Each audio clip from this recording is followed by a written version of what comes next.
वैज्ञानिक लोग तत्वों का मंथन और शोध कर रहे हैं, लेकिन पंचभौतिक तत्वों के विषय में समग्र जानकारी वो नहीं प्राप्त कर पाए। जितने वैज्ञानिक हैं उनके अलग अलग मत हैं, लेकिन एक तत्वदर्शी, तत्ववेता इन पंचभौतिक तत्वों से परे उस अनिर्वचनीय अनादि सत्ता को जान जाता है। कहने में नहीं आता है।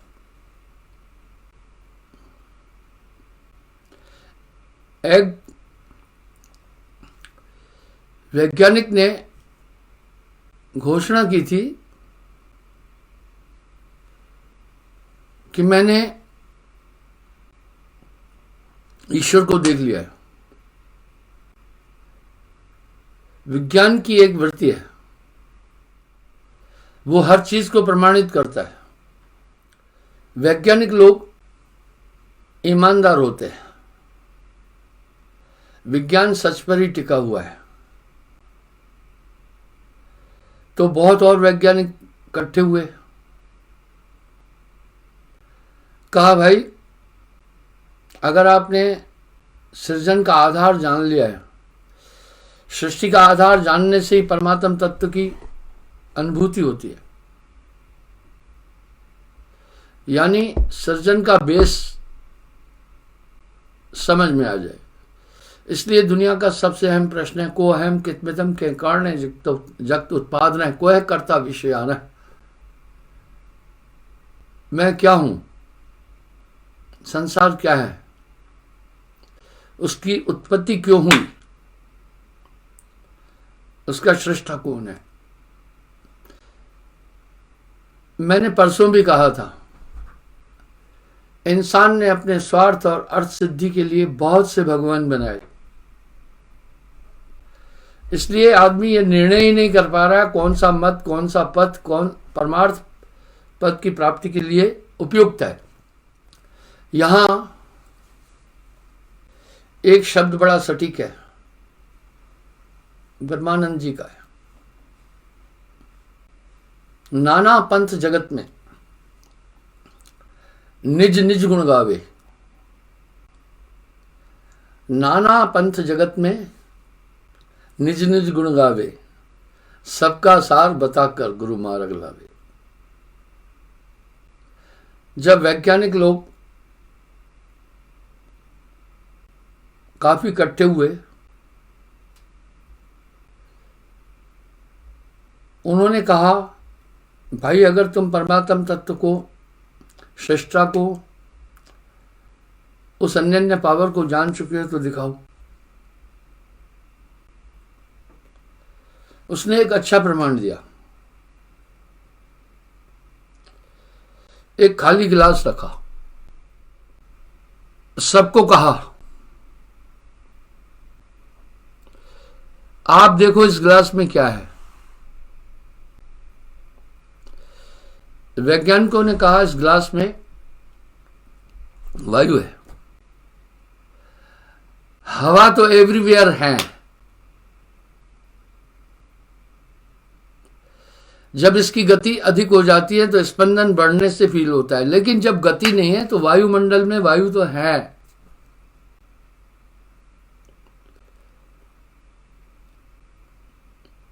आप एक चीज देखें,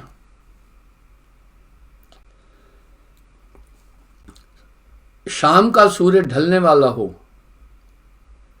आपके झरोके से थोड़ा सूर्य का प्रकाश आ रहा है कमरे में, बाकी रोशनी नहीं है। उसमें आप देखते हैं धूल के अत्यंत सूक्ष्म कण उड़ रहे हैं।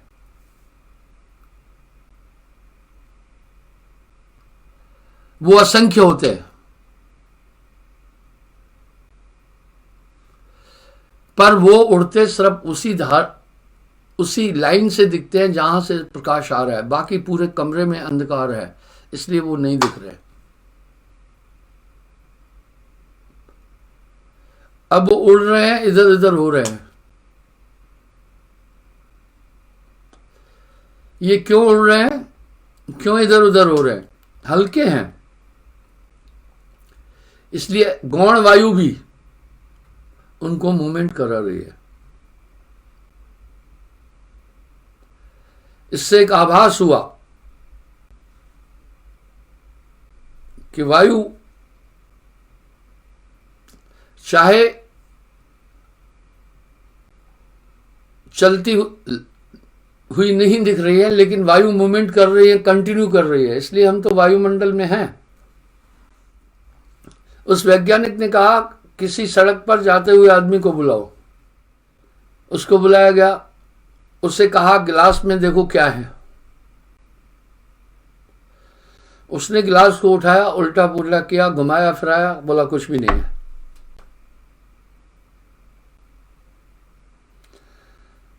वैज्ञानिक ने कहा एक बार ध्यान से और गहराई से देखो, इसमें कुछ है। फिर वो गिलास को उठाकर चारों तरफ घुमा करके वहीं रख दिया, बोला कुछ भी नहीं है। बोला जाओ। उस वैज्ञानिक ने तब बाकी वैज्ञानिकों को कहा जिस तरह इस व्यक्ति ने, आप हम सब जानते हैं इसके अंदर वायु है, पर उसको कुछ नहीं दिखाई दिया। इसी तरह मैंने उस तत्व को देखा है, लेकिन मैं उसका वर्णन नहीं कर सकता। वाह! इसलिए शास्त्रकारों ने, संतों ने उस परम तत्व को की व्याख्या कैसे की है? अक्कह, अनिर्वचनीय, अनुपम, अनीह आदि शब्दों से उसको अलंकृत किया।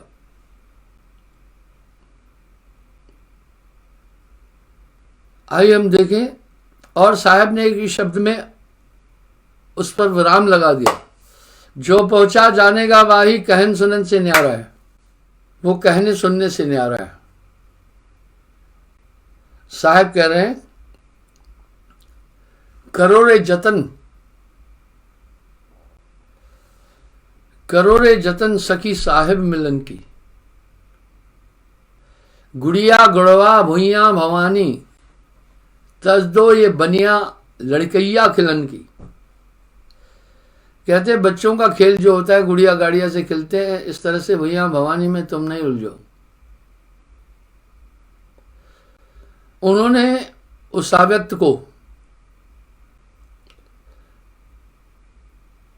अनिर्वचनीय, अकह आदि अनंत शब्दों से अलंकृत किया। लिखा न जाए, पढ़ा न जाए, और ये कह दिया कहन सुनन से न्यारा है। फिर बोल रहे हैं जो पहुंचा जानेगा वाही कहन सुनन से न्यारा है। कहत कबीर ये सैन गुंगा तणी, होए गुंग तो समझ आए। अक्सर मैं एक बात बोलता हूं, आत्मा शरीर के अंदर भी नहीं है, बाहर भी नहीं है।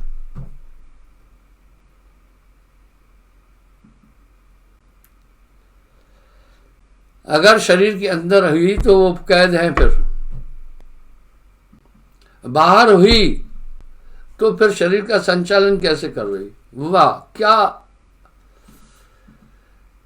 खेल अगाध है, जिसकी गम्य कोई नहीं प्राप्त कर पा रहा है। कहा कहूं कुछ कहा न जाई। जैसे सूर्य के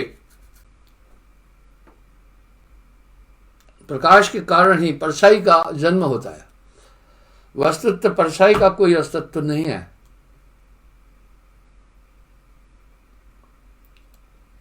वो तो केवल सूर्य के प्रकाश के कारण उत्पन्न हुई। क्यों हुई? आदमी के शरीर को भेद कर सूर्य का प्रकाश आगे नहीं गया, इसलिए जितना उसके शरीर का आयतन था उतनी परछाई बनी, परछाई क्या बनी? वो अंधकार था, और अंधकार हर जगह है। इसी प्रकार जगत का तो अस्तित्व ही नहीं है, इसकी उत्पत्ति अज्ञान से है।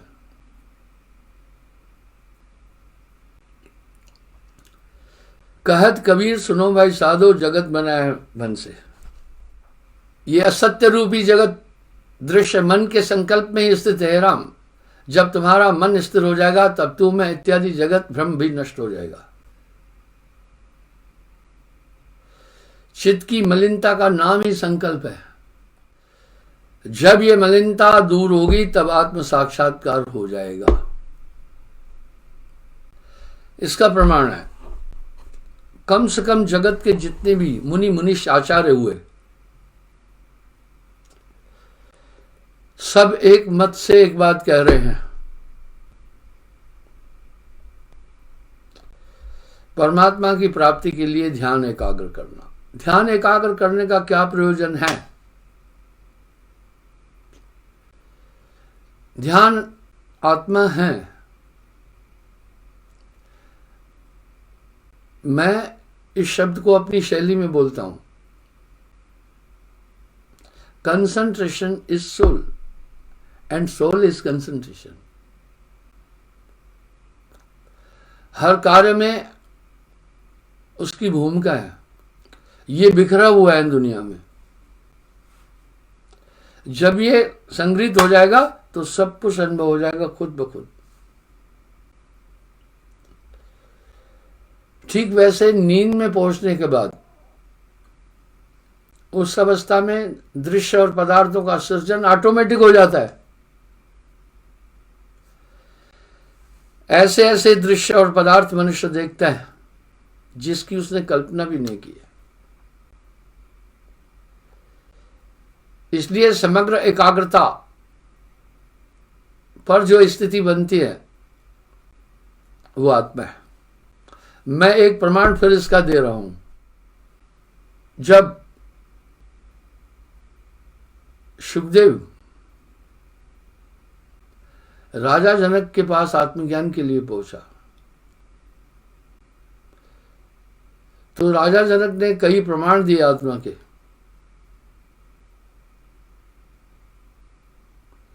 और जनक शुकदेव को एक बात बोली, तुम अगर मुझसे आत्मज्ञान चाहते हो तो मुझे गुरु बनाओ। गुरु बनाने की प्रासंगिकता क्या थी, यह रहस्य भी समझो। बोला बनाया, बोला ठीक है, संकल्प करो, तन मन धन मुझे दिया, यथार्थ में देना है। इसकी आवश्यकता क्यों हुई वो भी ध्यान से सुनिए। इसी तन मन धन मेरा मेरा कहने से ही आत्मा भ्रम में है। अष्टावक्र का संवाद है। राजा जनक ने कहा था जो मुझे क्षण मात्र में आत्मा का ज्ञान देगा उसे मैं इतनी इतनी गौएं दूंगा।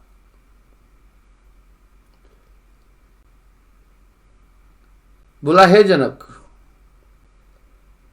अगर तुम मुझसे आत्मज्ञान चाहते हो तो संकल्प करो, तन मन धन मुझे दिया।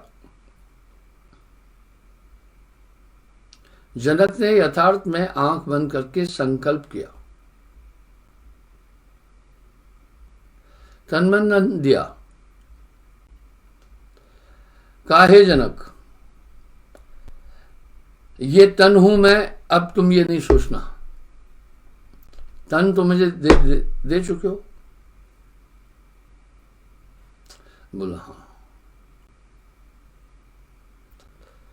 हे जनक, ये धन भी मेरा है,